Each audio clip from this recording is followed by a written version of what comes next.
Hello and welcome back to the channel, Retiring at 54. My name is Samchai, and on this channel, I share my real numbers on my real journey to retiring in 2027.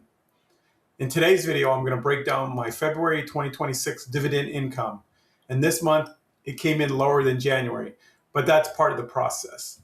So let's take a look at the numbers for comparison. In January, my portfolio generated $640.86 in dividends.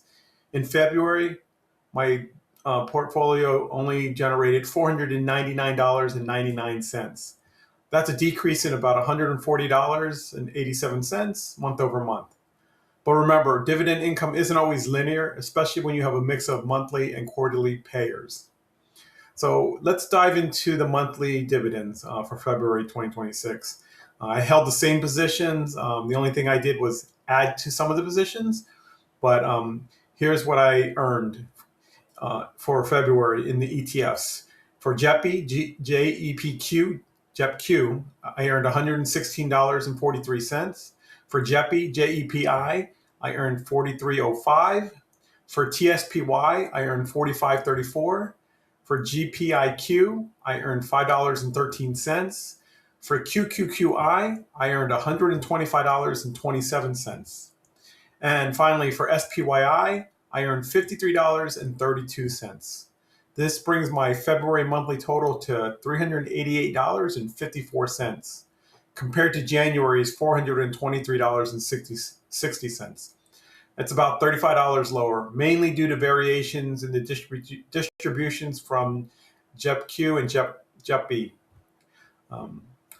This is something investors need to understand, that income ETFs can fluctuate month to month based on options premiums and market conditions.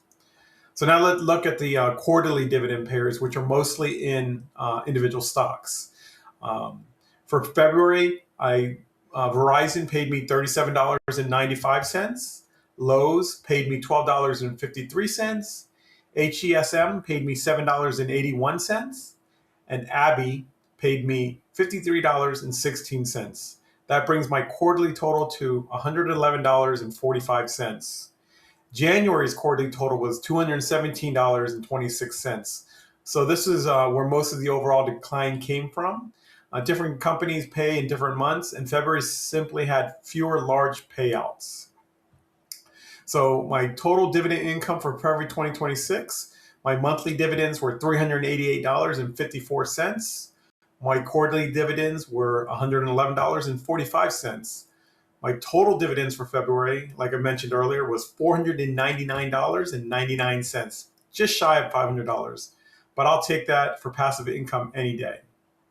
So even though February was lower than January, that's nearly $500 generated without selling a single share, doing anything other than just collecting the dividends.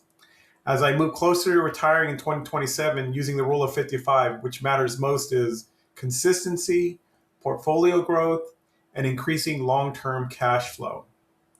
I understand that some months will be higher, some months will be lower, and the trend over time is what counts. So what am I doing now with the dividends? Well, right now, I'm continuing to reinvest these dividends and grow future income. Each share purchased today helps increase future monthly payouts, and that's how this snowball builds. Anyways, if you're building a dividend income too, drop your February totals in the comments.